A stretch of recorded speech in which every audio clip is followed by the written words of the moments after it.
The ICC's arrest warrant for Vladimir Putin happens to have gone out on the 20th anniversary of the Iraq War. And to mark that anniversary, Mehdi Hassan spoke to former Chief Weapons Inspector for the UN, Hans Blix. Tony Blair, they launched this war, like I said, on a platform of lies, and yet they faced no consequences for rushing ahead without even confirming that WMDs existed, ignoring your advice. You dealt with them directly. You met with them. You tried to persuade them. Looking back now, should they have faced some consequences for the disaster that is Iraq? Well, in principle, yes. I think that has been felt ever since the First World War. And after the Second World War, you had, of course, the Nuremberg tribunals. And now, with the Russians invading Ukraine, you have many people acting to set up collection of evidence for some kind of trials after the end of the Ukraine war. So I think that the principle, the rule in the United Nations Charter that you are not allowed to use force against territorial integrity and independence of other states, that should have, of course, a corroboration in a penalty rule. That if you get. You mentioned principle. Obviously, in reality, in real life, it's not going to happen. But I'm just wondering, in theory, in principle, are you saying that you would have liked to see a George Bush, a Tony Blair, put in front of the Hague like any other person who has defied, violated international law, accused of committing war crimes? I think in principle, yes. And I think that even they would not come, and nor would Putin come before a tribunal. But nevertheless, holding a tribunal, going through the evidence, I think would be of value, yes. And we hear very much from the Western world about the rule-based international order. Now, that is the one that the US and UK and the others broke in 2003. So that was Hans Blix. He was the UN Chief Weapons Inspector. And that was, you might remember him from the news in 2003 because he was the person who was doing the inspecting in Iraq.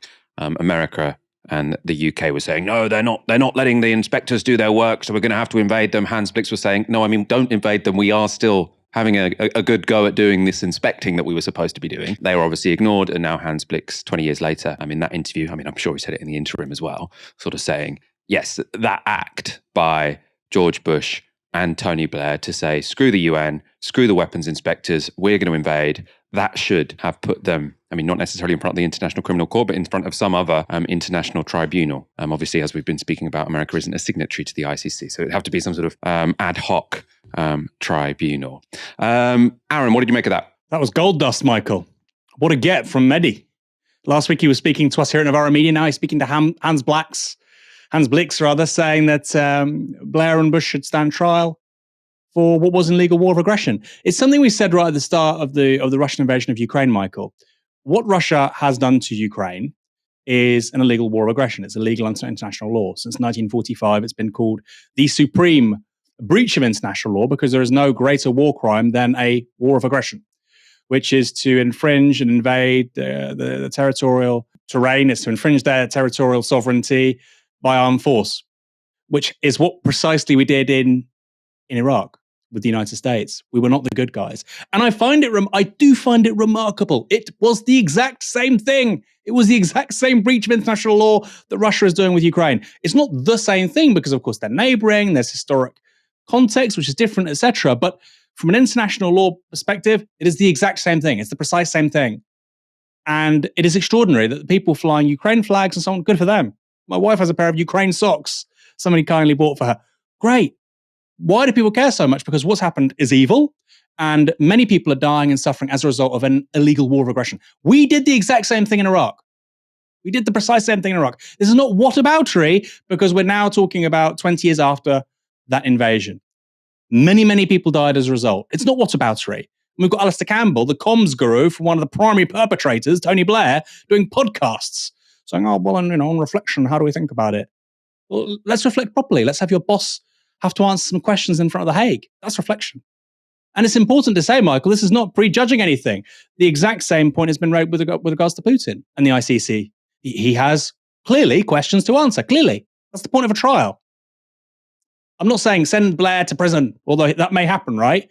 Clearly, there are questions to answer in regards to breaches of international law and the war in Iraq. That's what Hans Blix is saying. He's a very eminent man to do so. And by the way, Hans Blix was not some radical. This guy, prior to becoming a diplomat and working for the UN, was a member of the Swedish Liberal Party. He wasn't even a social democrat, let alone, somebody on the left. So this is sensible, moderate politics to say that, yes, guess what? The whole point of international law is that it applies to everyone. It's not just a cudgel with which the West can beat other people, other lesser countries. By the way, I can't even get the big boys like China and Russia. It's just small fry, like Slobodan Milosevic or Saddam Hussein. Let's be real. That's what it is. I would like it not to be that, but that's what it is. And it's not just Hans Blix who said this. At the time, in the early 2000s, Kofi Annan, who was the UN Secretary General, said this was an illegal war of aggression. This is nothing new. And often when you say this in the UK media, people say, how could you say it's ridiculous? It wasn't illegal. The Attorney General said it was legal. I don't think it's down to the Attorney General, okay? And you can say it's legal. Somebody else can say it's illegal. That's the point of a trial. We find out who's right. I imagine that whatever is the Russian equivalent of the Attorney General has also said their invasion of Ukraine is legal, right? You can't say, oh no, our Attorney General said... By the way, also our Attorney General originally said it wouldn't be legal without a UN resolution. And then, suspiciously, magically, when they couldn't get a further UN resolution, changed their mind. Like, oh no, actually, maybe I've reread the evidence. Potentially, we could invade Iraq and it wouldn't be illegal. I mean, clearly it was, right? Aaron, I want your thoughts, I suppose, a bit more on this 20th anniversary of Iraq. I mean, you were talking there about Hans Blix sort of being a moderate, this is not some radical speaking here. And I suppose, I think a somewhat related point is you hear, like I've actually, for my sins, I've listened to the first half of this Alistair Campbell podcast where he's talking about the Iraq war. What he's always says, you've got to put yourself in our shoes, right? You've got to put yourself in our shoes. There was a real heightened security threat. We really felt like Saddam had done all this. And it's easy to say in hindsight, et cetera, that we shouldn't have invaded them. What had Saddam done? What had Saddam done? Will you talk about gassing the Kurds sort of 20 years previously, et cetera? But Michael, this, absolutely true. There was a heightened sense of security threat after 9/11. And then we invaded the most secular regime in the Arab world. You fucking idiot, Alistair. Do you really believe that after 20 years? I don't think you do. Because you're not an idiot. You're a smart man. Well, the other thing he says is, the point I was going to make, I agree with you there, is that he's sort of saying, you've got to put ourselves in our shoes. It's easy to say with retrospect, et cetera, et cetera. But everyone realized at the time, right? So there were 2 million people marching in London, but there was also France, Germany, Russia, the UN. All of these organizations were saying, don't go in. 1, this is illegal. 2, it's crazy and it's only going to end in, terrible outcomes. And then you've got sort of like Alistair Campbell in this podcast, he's saying it was remarkable. You had George W. Bush who was saying to Tony Blair, you've got to persuade Dick Cheney that we need to go to the UN. And Alistair Campbell saying this, we were a real force of moderation. It's like, who the forces of moderation were? It was France, it was Germany, it was Russia. It was these countries saying, don't do it, right? So we could have been a force for moderation by saying, don't do this crazy illegal thing. That's what the majority of countries in the world were saying. We decided, no, we're gonna try and make war a little bit nicer than it otherwise would be. The reason a war of aggression is the supreme war crime, the war crime which is above all others, is because it's what all the other ones stem from, right? So if you enact a war of aggression, maybe you haven't said some of the nasty things that Vladimir Putin has said. Maybe there isn't evidence of sort of, although there is evidence of pretty goddamn bad stuff when it comes to those wars in the Middle East. I think the defense that they would make sort of in the West is, we do talk to lawyers when we're operating our war aims, for example, in a way that Vladimir Putin presumably doesn't. But if you've overthrown a sovereign leader, if you've done regime change, if you've invaded a country, with no justification in a legal way, and chaos ensues, then you can't say, we were well-intentioned when millions of people die because you completely disrupt and break down the social order of an entire region of the world. Right? So it just seems to me completely bonkers. And I don't think, Aaron, everyone, the majority of people recognize the Iraq war was a mistake, but I still don't think as a society we've had a proper reckoning with quite how much damage, how much human suffering we have created in the rest of the world from that one decision. No, we don't. I honestly don't know how Tony Blair sleeps. People talk about Short Start. We create the conditions for ISIS to emerge. What the hell are you talking about? That's not flippant, by the way. And if you're neoconservative and you're on the right, we also, Britain and the United States also put Iranian influence in Iraq on steroids. There is no argument for it. I think about some of the people you just mentioned there, Michael. There were voices arguing against war. At the time, the French foreign minister was Dominique de Villepin, very slick, very dapper.